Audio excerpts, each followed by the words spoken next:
Folks, I realize that it's unscriptural to start before 7 minutes after the time we are supposed to, but I've got a lot of things I want to share with you today, so let's go ahead and get started this morning. I appreciate so much Carlin inviting me to fill the classroom role during the month of August, and I have what I consider a very exciting topic for us to discuss, and one that's very near and dear to my heart. And a lot of people would think that I have something wrong mentally when I choose this topic. It's from the book of Revelation.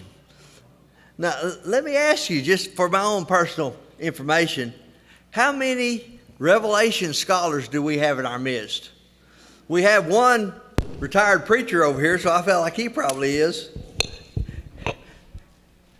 I don't see any other hands. Oh, that's surprising. Oh, that just shocks me. You know, Revelation is such a fascinating book, such a fascinating study, and I taught it I don't know how many times, and I studied under an individual that I feel like was a true scholar, a great man of God, and I know you know Dr. Ian Fair. Great study of the book of Revelation. Took a whole semester looking at that study, and it was something that opened my eyes to something I'd never seen before. A lot of people, as we all are probably aware, are a little bit hesitant to get into the book of Revelation. They're a little intimidated. Why? Why are people hesitant or reluctant or even, I think maybe frightened might be a little bit over the top. Why are people so intimidated by the book of Revelation? The imagery, very good. We're going to talk about that in just a moment. There are a lot of things that in our society we just don't understand. And yet, folks, let me tell you, you get into the book of Revelation, it's a story of victory. It's a story of glory. It's a story of beauty and wonder and excitement. And it's such a shame that the book is so neglected by a lot of Christians. I just love studying in Revelation. I just love teaching Revelation. What we're going to do, like I say, Carlin asked me to fill the classroom role for the month of August, which is good because after 44 years of preaching, I hadn't been the full-time preacher anywhere since April. And I'm having withdrawals, to be honest with you. I start shaking a little. You'll know what's going on. I'm fine. But I am thrilled to be here. We're going to look at only just a very, very small slice of Revelation. And it's a portion of Revelation that probably most people are far more familiar with than any other part. Revelation, the 2nd and 3rd chapters. Now, I know a lot of you are familiar with those two chapters in Revelation. What is the context in those two chapters? Very good. There's going to be a discussion with the 7 churches of Asia. Asia Minor, to be more precise. Who's going to deliver this message?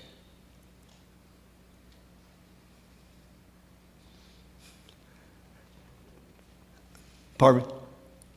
John is going to write it, and Jesus is going to deliver it. Very, very good. That's exactly right. Jesus is speaking to these 7 real, honest-to-goodness individual churches. And we're going to talk more about that. In fact, let's talk about it right now. Were those the only 7 churches that we know of in what we call the New Testament world? No. What about Colossae?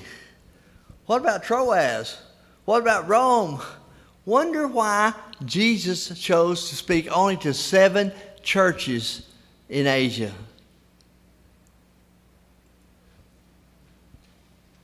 I know somebody knows the answer to that question. You know, all those years I was a high school teacher, high school coach, high school principal, and all the years I preached, sometimes if people didn't answer, you know what I'd do? I'd have everybody stand up and do jumping jacks.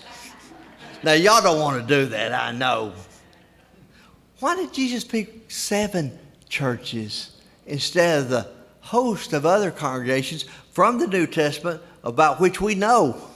Why only 7? Yes, sir.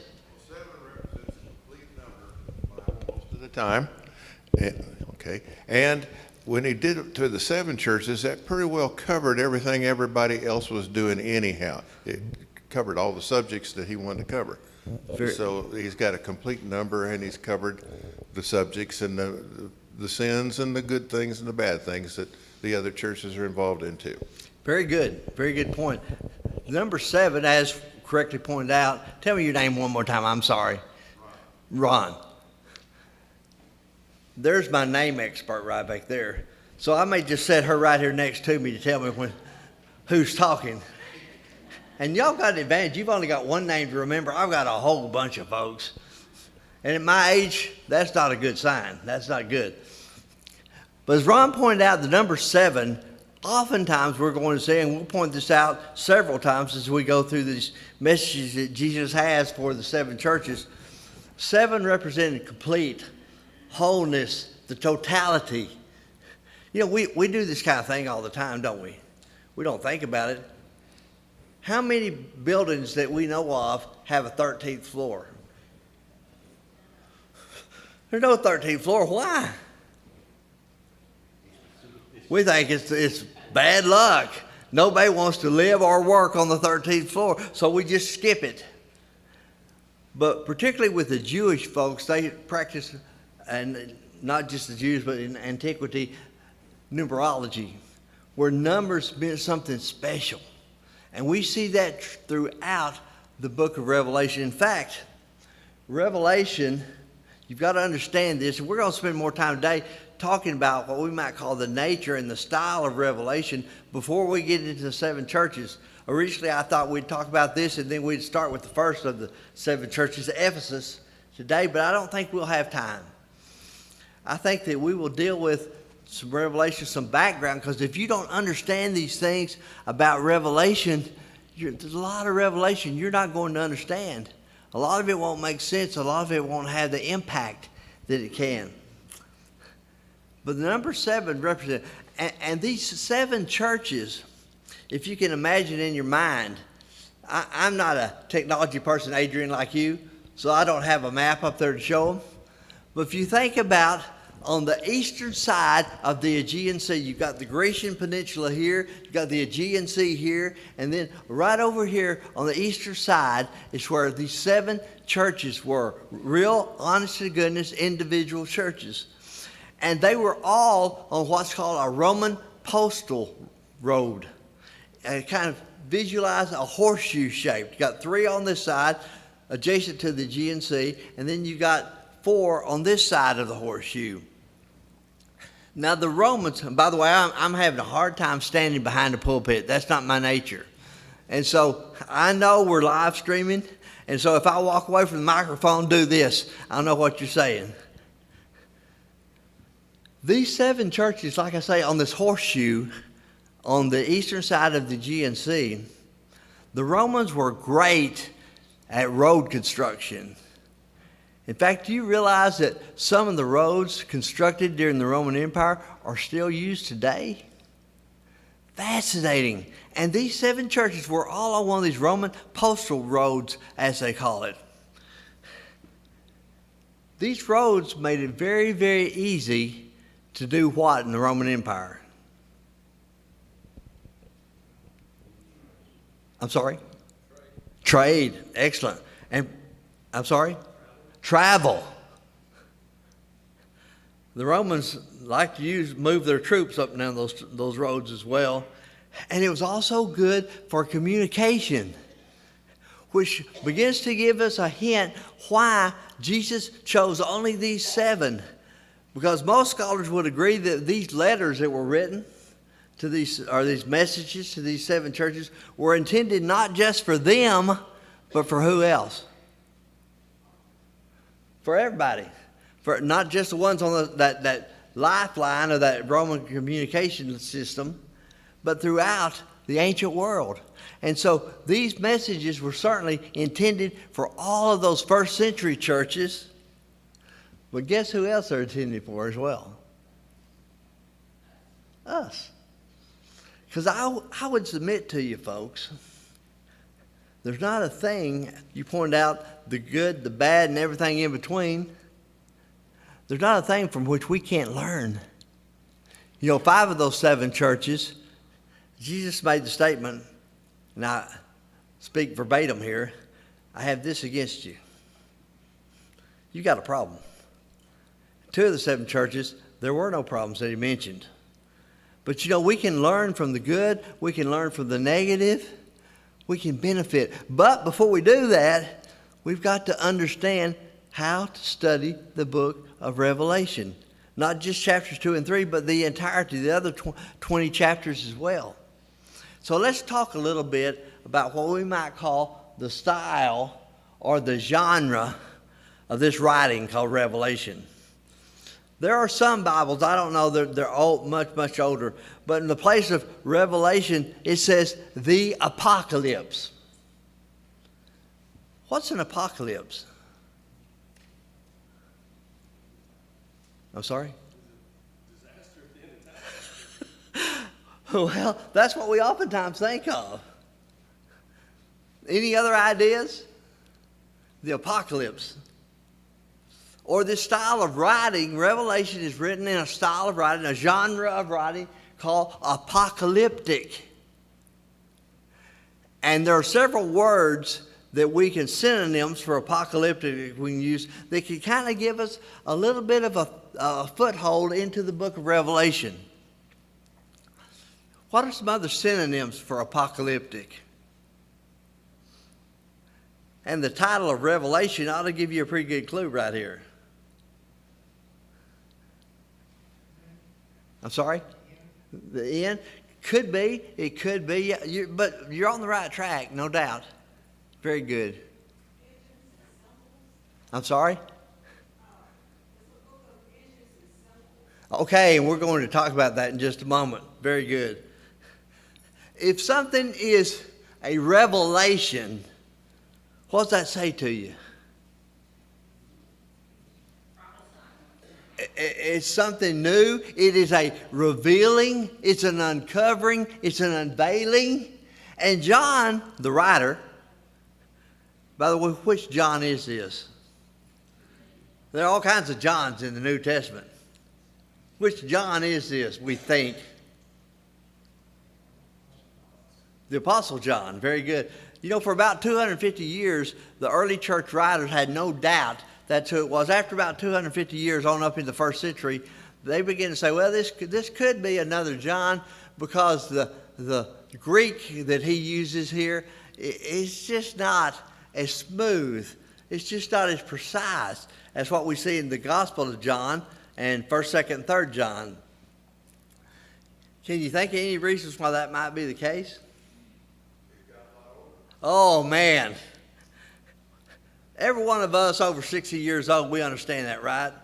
Those of us bumping 70 years old, we really understand that. Anything academically in your life changed in the last few decades? John's older, much older. This is probably, and we'll talk more about the date of Revelation in just a moment, this is probably 50, 60 years after Christ has left the earth. John's an old man.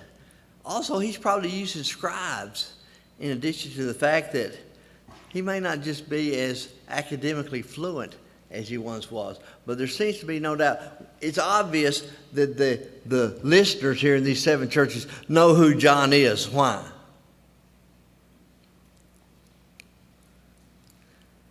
What? That's very true. And does he just tell them anything besides, I'm John? So it's obvious they know who he is. You know, 10 years from now, Lord willing, if I'm still here, I'm not going to have to introduce myself to y'all in a Bible class. You'll know who he is. You probably dread it. I understand that.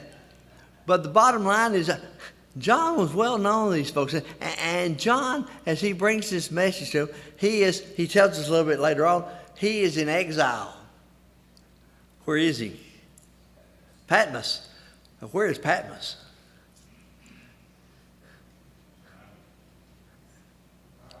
It's an island, yeah. It's just a little bit past Newark over here. It's an island down in the Mediterranean Sea, kind of at the confluence of the Aegean Sea and the Mediterranean. It was a desert island, we'd call it, and the Romans used it for that very purpose. Now, it's kind of unusual They didn't execute John.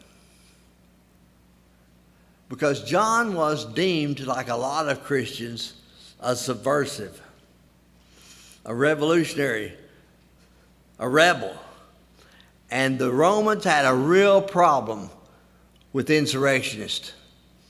That was the greatest paranoia that the Roman world faced. And typically, if there was someone that was deemed to be a revolutionary, an insurrectionist, what did they typically do with them? They executed them.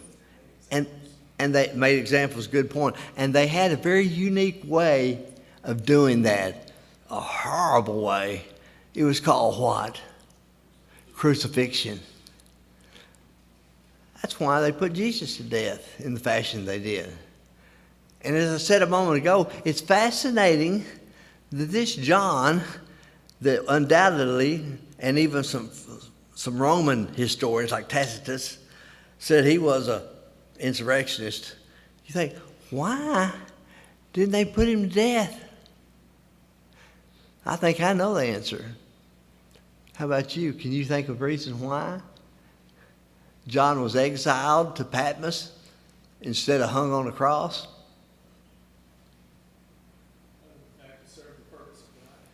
Very good. 100% right. Carlin said if you didn't hear, God had a job for John to bring this revealing, this unveiling, this uncovering, this revelation, not just to these 7 churches, not just to the churches in the first century, but to you and me too. Isn't it great how God works? We just don't focus on that, I don't think, near enough. But John writes in this very special form called apocalyptic writing. And it's correctly pointed out, there are several things about apocalyptic that you need to understand that we kind of have a hard time in our society today. Apocalyptic writing was a form or a style or a genre of writing that was very, very popular in the ancient world. For about 400 to 500 years, it was very, very popular. How many of you have ever heard through the years that Revelation was a secret code for Christians? Anybody ever heard that before besides me? Oh yeah, folks, I hate to be disillusioning, that's not quite the truth.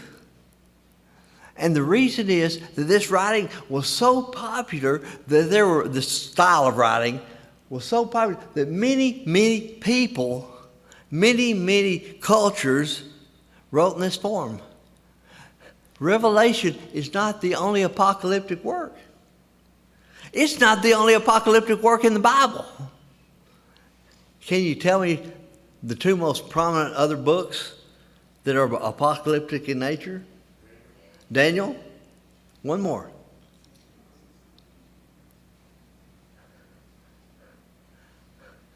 Starts with an E. Ezekiel. Daniel and Ezekiel. If you go, in fact, if we had the time, I just spent well over a year at Highway 36 on Sunday evening and Wednesday evening. We studied Revelation. Fascinating. I loved it because we didn't have to hurry. We got through, and time after time after time, we'd go back to the Old Testament and we would find these apocalyptic messages in Ezekiel and Daniel, Isaiah, Jeremiah. Lots of times some of the same symbolism that's used in Revelation was used there hundreds and hundreds of years before. It's called the rebirth of imagery, the scholars say. And you had this, and if you don't understand that symbolism and you don't understand what it was saying to those folks, we're not going to understand the application to us today. Because it is highly, highly, highly symbolic. And you've got to understand that they understood that symbolism. They understood it. And we, again, do the same thing today. We just talked about the number 13 when we were talking about numerology. But let me give you another example. How many of us would really like right now, here early August, to see some rain. Hey, this old boy grew up in the cotton patch with a hoe in his hand or a 30-foot joint of irrigation pipe on his shoulder, praying every day in the summer, please, Lord, let it rain. I am enthralled by rain. Trouble is, moved to Fort Worth, you know what? It's rained more in Abilene than it has here this summer. I'm not even going to go there and try to decide what that means.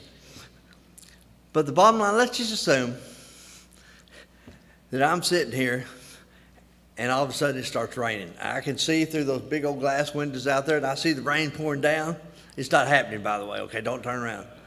But if it were, hypothetically, and I made a statement, I said, folks, it's raining cats and dogs. Now, a whole bunch of you probably turn around to look to see the rain, but would any of you expect to see furry creatures falling out of the sky? Why? I just said it's raining cats and dogs. Why would you not expect to see canines and felines falling out of the sky? Because we've used that symbolism. Most of us, our whole lives, have heard that. We know. Anybody in here never heard that expression before? Raining cats and dogs? No. We all did. We all understand what that means. You know, Carl and I was thinking too, if you and I were discussing a football game, being two ex-coaches, and I said, you know, that offense was destroyed by the blitz. What does that mean? They can't block. And the defense is rushing more than just the down linemen. You got linebackers coming, you got maybe safeties coming, maybe cornerbacks coming. You got all these people coming in. Carter and I understand that because that's part of the vernacular that we grew up playing and coaching and watching. We understand what the blitz was. But you know, if someone is listening to our conversation who's from Germany and has no idea about American football, and he hears me saying the offense was destroyed by the blitz, what's he think happened? He's thinking that a lightning bolt wiped out that whole side of the field. Because in German, blitz is lightning. Carter said in World War II, the Germans had what they called the Blitzkrieg, which is German for lightning war. But we understand blitz if you're an American football fan. We've got to understand these concepts the best we can when we get into Revelation. You know, one of my favorite stories in a little bit of time, since this is all we're going to look at today, in Revelation, the 9th chapter, there is this highly symbolic apocalyptic writing. And it's talking about God's bringing judgment upon the world, particularly the Roman Empire. And you see these locusts, this invasion of locusts coming in. But it's not locusts like we think about. These locusts are armored. And they have firepower in their mouths and in their tails. And they have wings that, according to Revelation 9, sound like the thundering of hooves of animals. Say, what's that mean? What's that mean? Now, we're not going to get into that, but just to give you real quickly. You go back in the Old Testament, Joel talks about a somewhat similar scene where God sends locusts upon mankind as punishment and judgment. And so particularly these Jewish Christians are here, they understand the symbolism. These locusts are God's judgment on mankind. But these locusts have a demonic sense about them. And they understand that Satan's behind all this. But then there's a history lesson that kicks in here as well. And by the way, anytime you hear me preach or teach, Adrian, they're always going to be a history lesson. I've got 2 degrees in history, and I'm going to talk about history because I think it's invaluable. and it's essential to understand anything in the past. At this particular time in the Roman Empire, they were plagued. They had a lot of external invasion, particularly nomadic, barbaric people that invaded various and sundry parts of the Roman Empire. And there was one group of folks way back to the east, out of Mesopotamia, way back to the east, between Tigris and Euphrates River, called the Parthians. These, by the way, these folks were barbaric, semi-nomadic, horrible, heinous people that inflicted all kinds of harm and all kinds of things. They were the ancestors of the Iranians. If it kind of gives you an idea, that nut hadn't fallen too far from the tree. And they were constantly invading the eastern part of the Roman Empire. And when they would come in this eastern part of the Roman Empire, they spread murder and mayhem and pillage every time they came in. There's even one of the 7 churches we're going to look at, Lord willing, in the next few weeks, that was built to be a barrier against these Parthians.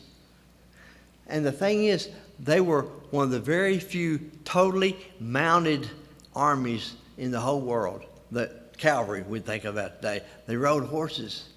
And they were great horsemen, and they had an ability that shocked a lot of folks. They were archers. Their main source of offensive power were bows and arrows. And they shot these bows and arrows when they attacked on these frontal charges. And then when they went by, they could turn on their horses and they could shoot going too. Coming and going. They were terrified. The Roman Empire was terrified, even though it wasn't a big nation, an empire. They were a constant vex to the Roman Empire.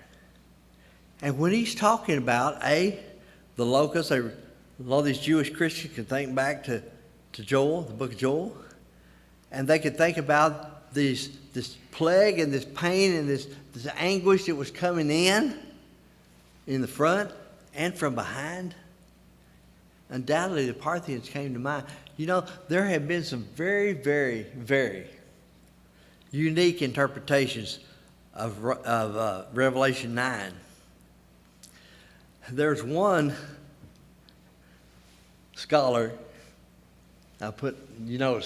scholar, who said back during the Cold War that these armored locusts with the firepower in the mouth and the tail, get this, were Russian helicopters. Russian helicopters. I vividly remember Dr. Fair in class. He says, now if you have to know, Dr. Fair was a South African with a very pronounced South African brogue. And he said, I guess you could say these were apocalyptic helicopters. I love that. I love to say apocalyptic helicopters. But that's where some people get so far out, they didn't understand what it would say. What would Roman or Russian helicopters, what kind of impact would that make on first century Christians? Done. But the bottom line is, the eternal message for us, even though the Parthians don't play much a role in our lives today, and a lot of us didn't know anything about the book of Joel, tragically, but the bottom line is, it's obvious Satan's behind this Roman Empire and all these plagues that are coming upon, and God's going to take care of it. God's going to take care of it. And the Christians are going to win. That's the beauty of the book of Revelation, but they just didn't. A lot of people just don't understand that when you go through. Now, I've done a lot of the talking. Any questions or comments to this point? Before we go a little bit farther and hopefully laying some groundwork for our brief study of Revelation 2 and 3. Any comments? Anybody still awake? Anybody not totally confused at this point? Okay, let's talk about it, because like I say, this message is for this first century. It's an eternal message for us. But a lot of people make the mistake of trying to use their own interpretation instead of the message that God is bringing.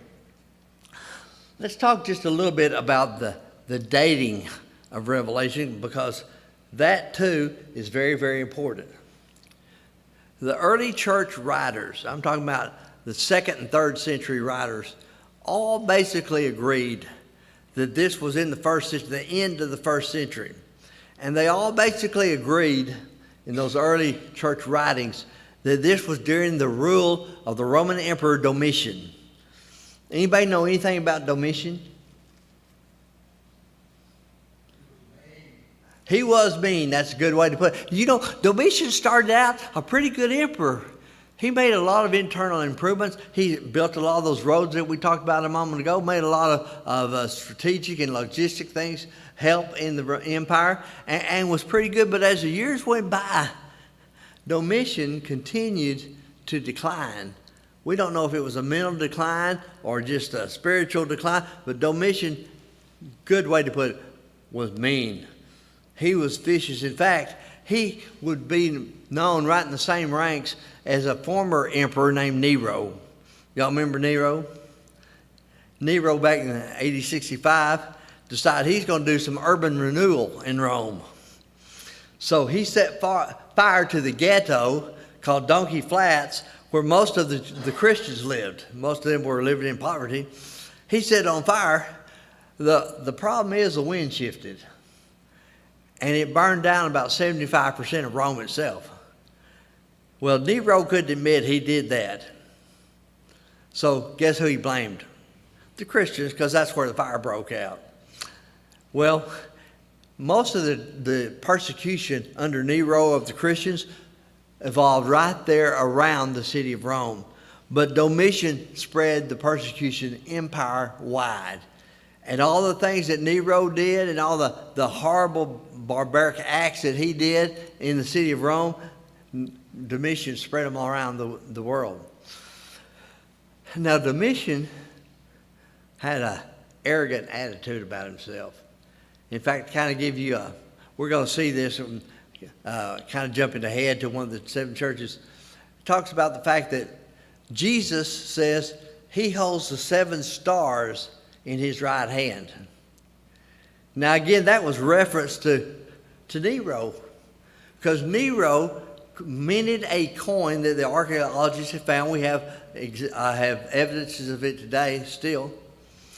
His infant son holding 7 stars in his hand. Now, Domitian, what was he trying to say? This symbolism? His son holding 7 stars in his hand? 7, we've already talked about, represents what? Completeness. What was Domitian saying? That all these Christians would know. They'd seen those coins.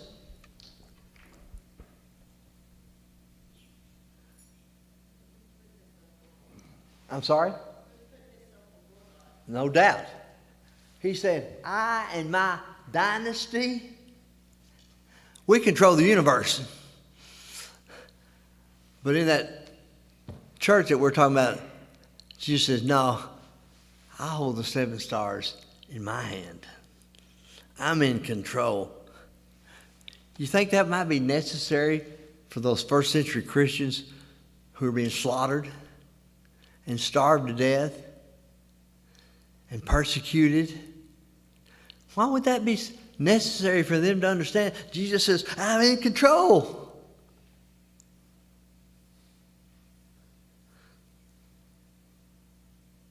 Have you ever looked around our world and seen what's going on? And maybe for a moment of doubt thought, who's in control? That's what these Christians were going through. And like I say, these early scholars say that there's no doubt in their minds, and there's no doubt in my mind, there was no doubt in Dr. Ian Fair's mind, that this was probably written about AD 95, right at the end of Domitian's reign, which, like I just said, the further his reign went on, the worse he got, or the meaner he got. And so, about AD 95, we know from a lot of internal evidence that we gather from Revelation and a lot of external evidence as well. There's a Roman historian named Tacitus who spends a lot of time talking about Christians in the Roman Empire. And he says this was Domitian. And I think it's important for us to understand that, pardon me, because we can gather a whole lot about what the author is saying. Okay, any questions?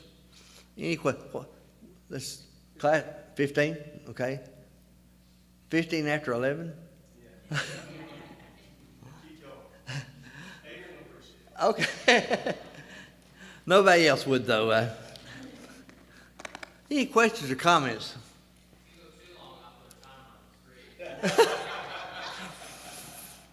You know, I thought one Christmas at Highway 36, they buy this clock for my Christmas present, which is about the size of that podium up there. Biggest clock I had ever seen. I thought they were just being nice. And I got to thinking, they're not being nice. But as we go through, we're going to see these 7 churches. Pardon me, my voice just about shot anyway, so. These 7 churches, every one of these messages, like I say, is going to be applicable to us. Maybe not every single message of every single church, but folks, we can learn from them. But again, the key is to go back and to understand the Old Testament ties, the historic ties, the culture, the context, and to say, okay, what's that saying to me? How does that apply to the Saginaw Church of Christ in the year 2025, even though this was, like I say, probably about 1895. Some scholars, by the way, just very quickly because we're just about out of time, some scholars say that perhaps John had been granted leave of exile, and he's back, and he's not on Patmos for the entirety of this writing. We don't know, it doesn't matter. But he tells us, of course, at the beginning, he is on Patmos. Any other comments or questions? Well, like I say, my voice is just about shot, so I'm going to stop right there. As I mentioned, I had in fact, one more thing before we do it. There's always one more. Adrian, there's always one more thing, right? Always one more thing. Why would we study this book that, like I say, is kind of intimidating? Why would we study something that happened 2,000 years ago that we just don't really understand all of it? Why?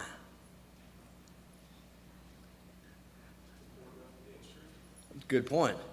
You know, 2 Timothy 3:16, for all Scripture is inspired by whom?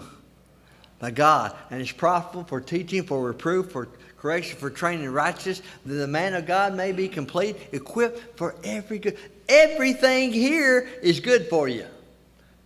But I want to read one verse in closing this morning that will help us understand the value and the necessity of understanding as much as we can about the book of Revelation.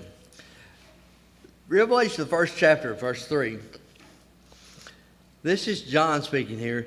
Blessed is he who reads and those who hear the words of prophecy and heed the things which are written in it, for the time is near. Blessed. You read it, you hear it, you apply it, you're going to be blessed. Now, in the New Testament, when you see that word blessed, you know, you think back to what we call Jesus' Sermon on the Mount, Matthew 5, where we have the Beatitudes, blessed are, blessed are, blessed are. What does the word blessed mean? Give me a good, thorough definition of blessed. Happy. We think first off happy, and it even goes deeper than that. What can we add to that? Real good start on that right there. Real good start. Very good. You're honored by God. One scholar that I read one time said it has the indication of drawing closer to God. And the closer you get to God, what happens? Joy, happiness, confidence. In fact, one definition I read about blessed in the New Testament is euphoria. What's euphoria? You know, you think about in the book of Revelation where John talks about he was in the Lord on the Lord's day on the Isle of Patmos. You think, here's this old man, probably disabled to some degree, crippled, isolated on this desert island. And he says, I was in the Lord on the day of the Lord. What was he saying? I was in the Spirit. He was experiencing a euphoria that went beyond physical circumstances. And I think as we look at that, we understand that. And he says, you internalize what's in the book of Revelation, you're going to be blessed. I don't know about you, but I think that's a pretty good reason to study the book of Revelation. All Scripture, no exceptions, including the book of Revelation. Well, it's 10:14, Adrian. I finished 1 minute early, which means that if I ever speak again, I get an extra minute.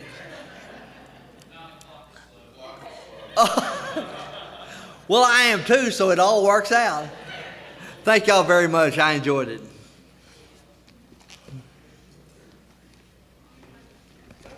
Well, thank you, sir.